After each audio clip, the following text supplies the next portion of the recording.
हाँ, मुझे पता चला कि मुख्यमंत्री जी की बैठक में जो विधायक उपस्थित थे तो उसमें श्री सिद्धार्थ तिवारी जी की फ़ोटो पे सफ़ेदा लगा के और मनगवा विधायक नरेंद्र प्रजापति जी ने पोस्ट किया है।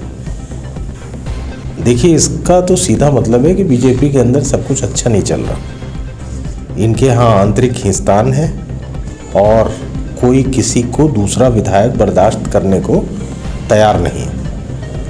और मैंने तो देखा कि सिद्धार्थ तिवारी जब से भारतीय जनता पार्टी में गए हैं तो कभी जनार्दन मिश्रा उनके खिलाफ कमेंट करते हैं, कभी उनके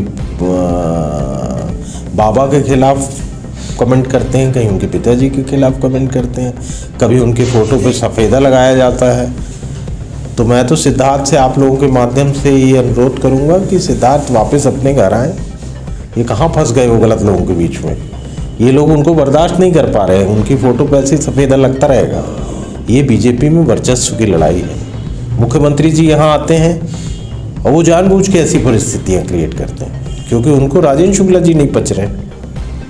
ये तो बीजेपी में लड़ाई शुरू हुई और ये लड़ाई है, उनकी ताकत की लड़ाई है। सब लूटपाट में लगे हैं और लूट के धन की लड़ाई है। असली लड़ाई तो वो है कि कोई किसी को लग रहा है कि ये ज़्यादा लूटे ले रहा है, कम लूट रहा है, हमको कुछ नहीं मिल रहा, ये इसका झगड़ा है। तो ये बीजेपी में अब चलता रहेगा और सिद्धार्थ से मैं यही उम्मीद करता हूँ कि सिद्धार्थ अपने घर वापस आए। पूरे मामले में सिद्धार्थ तिवारी ने भी कोई प्रतिक्रिया नहीं दी है। क्या दें? वो क्या दे सकते हैं? कोई उनकी फ़ोटो में सफ़ेदा लगाएगा तो क्या बोलेंगे? उनके पास प्रतिक्रिया देने के लिए कुछ नहीं है। और ये नरेंद्र प्रजापति ने क्यों किया, ये भी मेरे समझ से परे। पहले भी इसी तरह के मामला प्रकाश में आते हैं जिसमें सांसद जी बार-बार घेरने का प्रयास कर रहे थे सिद्धार्थ तिवारी।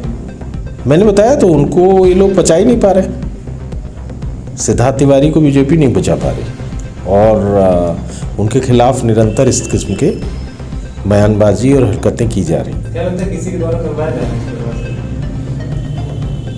अभी मैं क्या कहूँ? अब ये द्वारा भी कहा गया कि मैं पोस्ट नहीं डिलीट करूँगा। मत करो, उनके करने ना करने से क्या होता है भाई। उन्होंने जो गलती कर दी वो तो कर दी और अगर वो पोस्ट आज डिलीट भी कर देते हैं तो उसके स्क्रीनशॉट्स तो लोगों के पास है ना, तो एक एविडेंस है लोगों के पास। क्या लगता है इस तरह की घटनाएं होती रहेंगी? निश्चित होती रहेंगी। रीवा की लड़ाई ठीक नहीं होगी क्योंकि जब प्रदेश में बैठा मुखिया ही लड़ाई करा रहा है तो फिर कैसे ठीक होगी भाई। मुख्यमंत्री जी को इसको सॉल्व करना चाहिए, संगठन को इसको हल करना चाहिए। आप देखिए भारतीय जनता पार्टी की स्थिति कि 20-20 पार्षद बैठक में नहीं जाते और वो परिषद की बैठक में नहीं जाया करते और वहाँ भारतीय जनता पार्टी के पार्षद अल्पमत हो जाते हैं। इसके बावजूद उन पार्षदों को संगठन बुला के बात नहीं करता। बीजेपी तो संगठन प्रधान पार्टी है ना, तो राजेंद्र शुक्ला जी उनको बुला के चर्चा करते हैं कि भाई क्यों नहीं गए, पर संगठन नहीं बुलाता।